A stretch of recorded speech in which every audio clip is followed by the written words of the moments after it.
The morning of September 20th, 1940, inside a cramped second-floor office at the munitions building in Washington, D.C., a man named William Friedman sat before a table littered with sheets of intercepted Japanese diplomatic messages. His eyes burned from exhaustion. His hands trembled slightly as he lifted yet another strip of paper, each line filled with 5-digit number groups. To the untrained eye, these numbers meant nothing. Random noise, gibberish. But Friedman knew better. Hidden in those digits were the secret thoughts of Japanese diplomats, their instructions from Tokyo, their assessments of American policy, their nation's deepest secrets.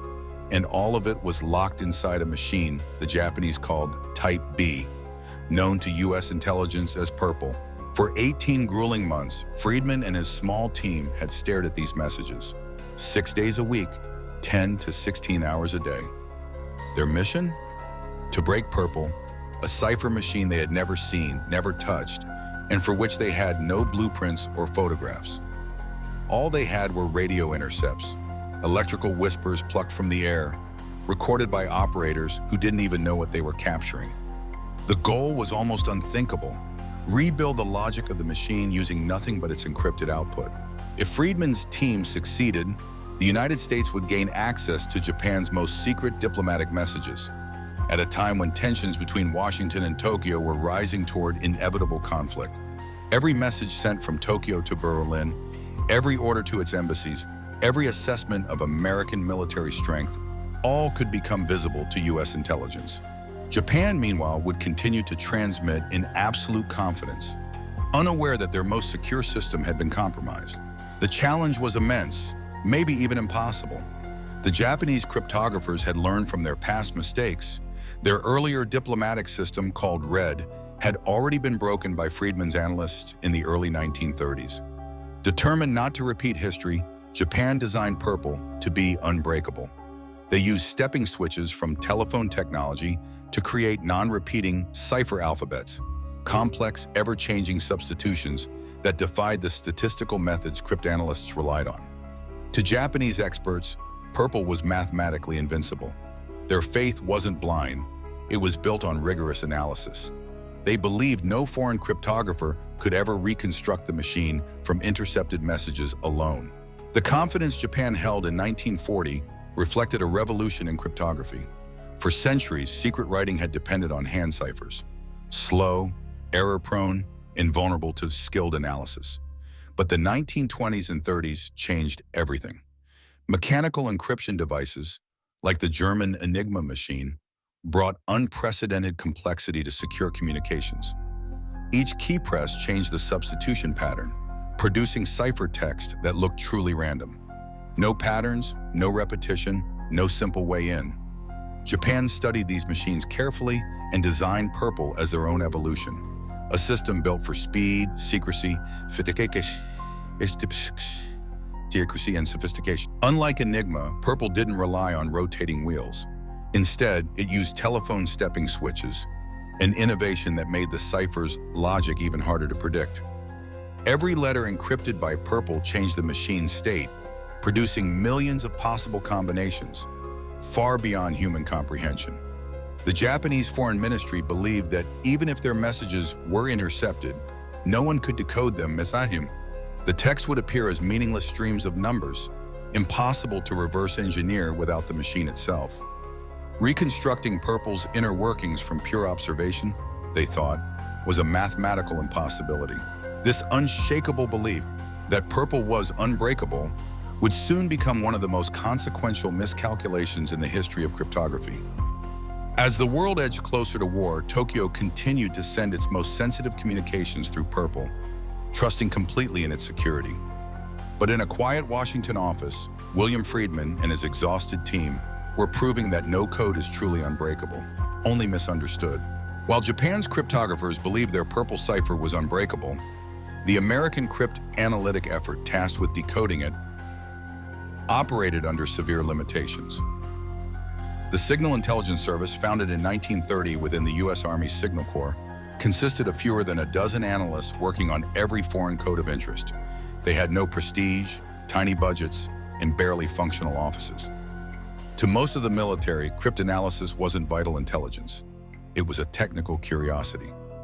Yet in early 1939, within those cramped offices, William Friedman and three senior cryptanalysts, Frank Rowlett, Abraham Sinkov, and Solomon Kullback, began one of the most remarkable feats in the history of intelligence, breaking Purple without ever seeing the machine itself.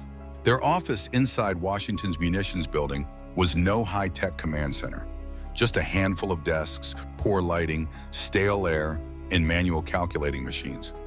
There were no computers, no automation, no modern aids, only pencils, graph paper, and minds of steel. Day after day, the team worked in total secrecy, cut off from outside experts or even curious colleagues. Isolation, exhaustion, and monotony pressed down as intercepted Japanese messages arrived in uneven waves, sometimes overwhelming, sometimes painfully slow. Every intercept had to be carefully copied, logged, and compared across months of data, searching for any hint of structure hidden in the chaos. William Friedman was no ordinary analyst. Born in Russia in 1891, raised in America, and educated in genetics at Cornell, Friedman's training in identifying patterns in heredity unexpectedly prepared him for code breaking. He saw both genetics and cryptography as problems of pattern recognition, finding order in noise. By the 1920s, Friedman had become America's leading cryptologist, known for breaking Japan's earlier diplomatic code, RED. His methodical scientific approach, gathering large samples, running statistical tests, forming and rejecting hypotheses, set the foundation for modern cryptanalysis. Then in February 1939, a new kind of Japanese traffic appeared. The familiar patterns of RED were gone. Friedman immediately realized Japan had advanced its cipher technology. The new system, Purple, was different. Frequency analysis, the standard tool of code breaking, yielded nothing. Letter distributions were flat, patterns vanished, and every statistical test returned random noise. For the first time, America's top code breakers were staring into a cipher that defied every known analytical method. Through the spring and summer of 1939, the team tested every classical approach, searching for repeated sequences, common phrases, predictable greetings, anything that could provide a foothold. But Purple refused to yield. No message aligned with another. No pattern held twice. Each new hypothesis collapsed under testing. And as the world darkened, Germany absorbing Austria, dismembering Czechoslovakia, and Japan continuing its brutal war in China, the urgency mounted. If America could not read Japan's encrypted communications, it would be flying blind into the storm of a global war. Friedman finally realized that Purple could not be solved through traditional cryptanalysis. Instead of treating it as a code to decipher, he began treating it as a machine to reverse engineer. He asked, what kind of mechanism could produce encryption that looked this random? This mental shift, from pattern analysis to mechanical reconstruction, became the key breakthrough. Friedman started thinking like an engineer, not just a mathematician. By studying how letters transformed, he inferred the machine's inner logic, piece by piece, function by function. The team's analysis revealed something strange. The system didn't treat all letters equally. The alphabet was split into two groups, one of 6 letters and another of 20, each encrypted differently.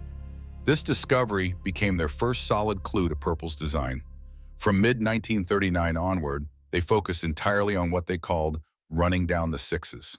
Frank Rowlett led the effort, manually testing thousands of intercepted messages, looking for consistencies in how those 6 letters changed. Every hypothesis had to be checked against every message, an exhausting, mind-numbing process of trial and error. But slowly, patterns began to emerge. By early 1940, the team achieved a small but vital victory. They could partially decrypt the 6-letter group, and what they found astonished them. The stepping pattern used in the encryption resembled telephone switching equipment, the same technology used in automatic exchanges. This insight was the breakthrough. Purple, it seemed, was built not on rotors like the German Enigma, but on stepping switches, a fundamentally different and even more complex design. The realization opened the door to understanding how the rest of Purple worked and would soon allow the Americans to rebuild the entire machine from scratch.